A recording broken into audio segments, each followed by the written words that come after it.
I'm Chantal Brodrick, and on behalf of Fitness Australia, it's my pleasure to introduce Adam Howes, the Team Leader, Health and Fitness for Monash Sport in Clayton. Adam, welcome and thank you so much for chatting to me today. Thanks, Chantal. It's a pleasure. Thank you. Congratulations to Monash Sport on achieving Fitness Australia Quality Accreditation. Do you want to tell us a little bit about the facility?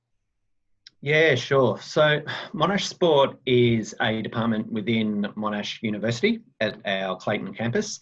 We are the provider for all health and fitness and recreational services and facilities to all of our student and staff cohort across the university.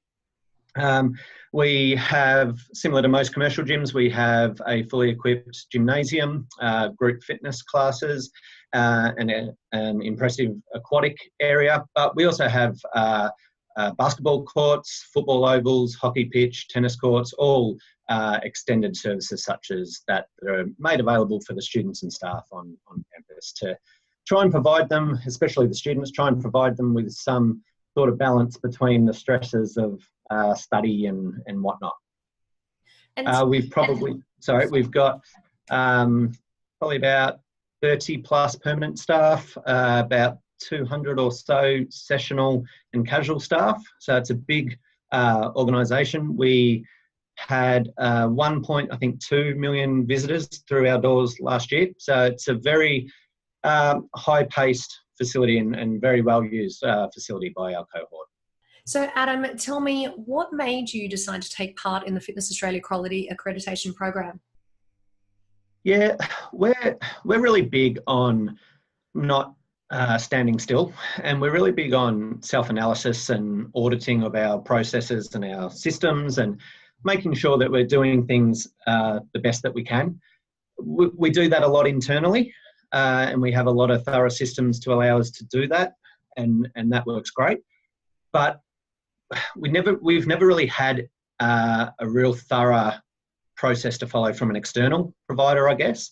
Our aquatic area has a very similar process that they go through with their governing body, but I guess from a fitness centre perspective, we've never had anything like that. We've never had something in place that we can use to put our standards up against. So it was fantastic when we learnt that Fitness Australia were developing this process, and then obviously when it came to completion we were able to get involved. We jumped at the chance because we really wanted to see, we knew we did well within ourselves, but we wanted to see how our processes and how our operations stacked up against our governing body, essentially. And I think it's also about integrity as well. We're all passionate about the industry here at Monash Sport, and we want our industry to have as much integrity as possible. And I think going through these organisations, going through this process as much as possible will only help strengthen our industry and ensure that, especially for the consumer, ensure that they know that they're getting what they pay for once they see that organisations have achieved this standard. So yeah, we were really keen as soon as it came to completion to get involved. Adam, I read a quote from you where you said that you've always placed an emphasis on workplace culture and on values. So with that in mind, what will this accreditation mean to you, your staff and your team? Yeah, Monash, we're massive on culture and values here at Monash Sport. That's probably been ramped up even more so in the last 12 months. And that's partially due to our attendance at Philex last year, where there was a big focus on workplace cultures, at least in the sessions that I attended. And we had a set of workplace cultures and values in place, and we have had for quite a while. But I think we were probably a little bit guilty of, like most organisations are, of having these cultures in place, but maybe not implementing them as strongly or as often as maybe they should be. So our attendance at Philex kind of reignited our passion to really drive these cultures and values. So we've done that for a while now, but we've really focused on it within the fitness centre for the last 12 months. And I think for our members, achieving this recognition shows them that they are part of an organisation that does value how they do things and does strive to do things as best as they can. And at the end of the day, for a consumer, that gives them peace of mind. That's their, money's being well spent. At the end of the day, they're a member of a club that is serious about achieving a high standard of operations and looking after their members as best as they can. Same as for our staff as well. This achievement has been fantastic for our staff. Our staff work really hard, and we ask a fair bit of our staff, and they meet those standards at all times, which is fantastic. But having this, I guess, accreditation shows them that they're part of something as special as well, and that all the hard work that they're doing is paying off and is being recognised. Adam, the Fitness Australia Quality Accreditation program is very comprehensive. There's a lot involved through the process that you go through. Tell us a little bit about what you learnt about your business going through the process. Look, you're right. It is actually very thorough. Look, I didn't know what to expect when sort of first going into it. I wasn't.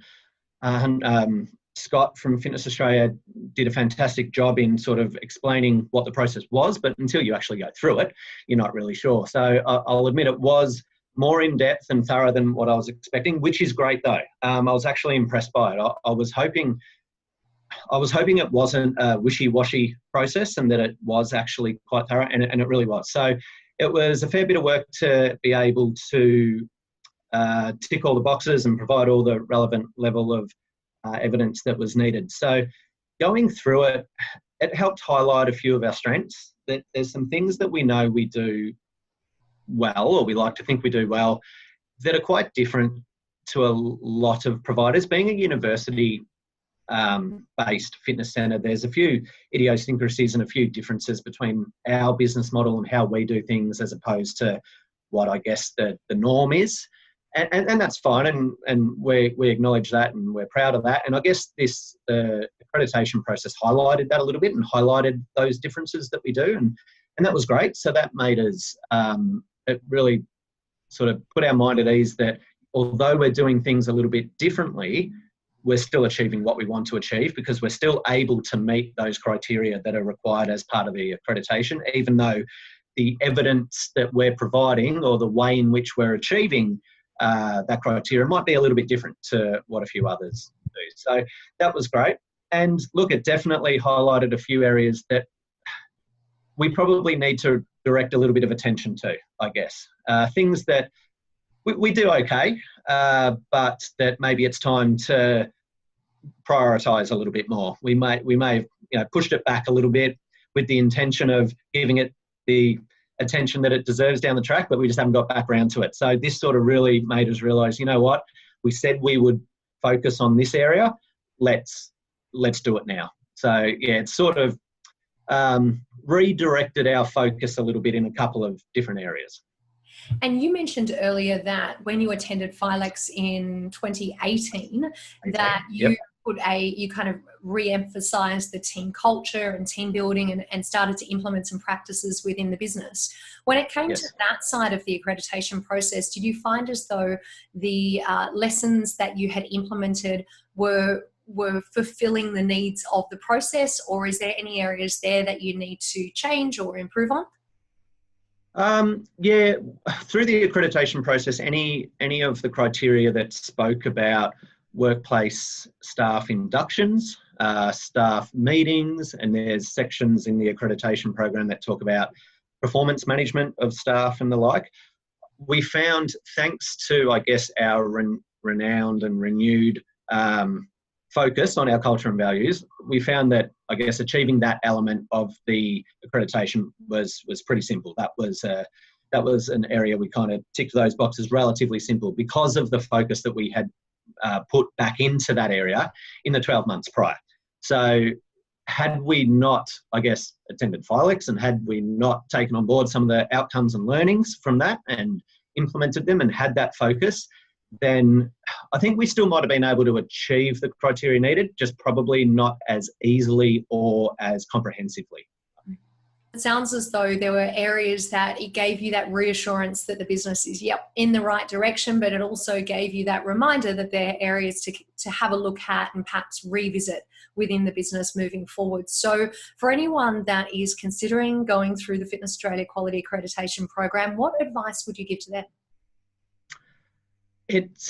It requires, I guess I'd say to them, firstly, that you're mad if you don't do it. It is a fantastic process.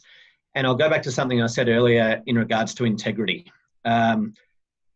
If you're working in the industry, whether you're working as an owner or as a manager on behalf of someone else or whatever it might be, if you are genuinely passionate about the industry and you want the industry to flourish and have the integrity that I mentioned earlier, then this process is really important, because what it will do over time, I would imagine, is eventually the quality accreditation,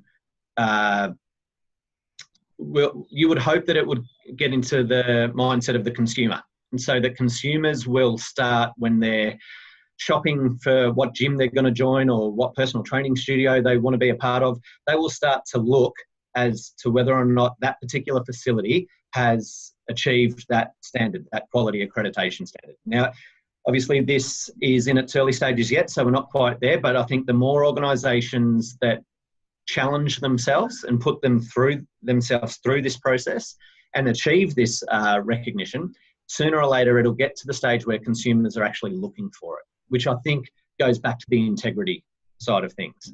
So, consumers will know that if they're joining a facility and becoming part of a facility that has achieved this recognition, they know they're joining a quality organisation with, great processes that are about ensuring members are training in a safe and professional environment. And I think that's where we need to get to. So we wanted to be part of that as soon as we could. And I would challenge any other professional within the organisation who is genuine about their passion for the industry. If their passion is true, then put yourself through this process. It may tell you a few home truths that you don't want to hear and that you need to address, and that's part of the process of it. But yeah, I think it's a really good thing for our industry that we have something like this in place that will help keep organisations accountable, basically, and make sure we're all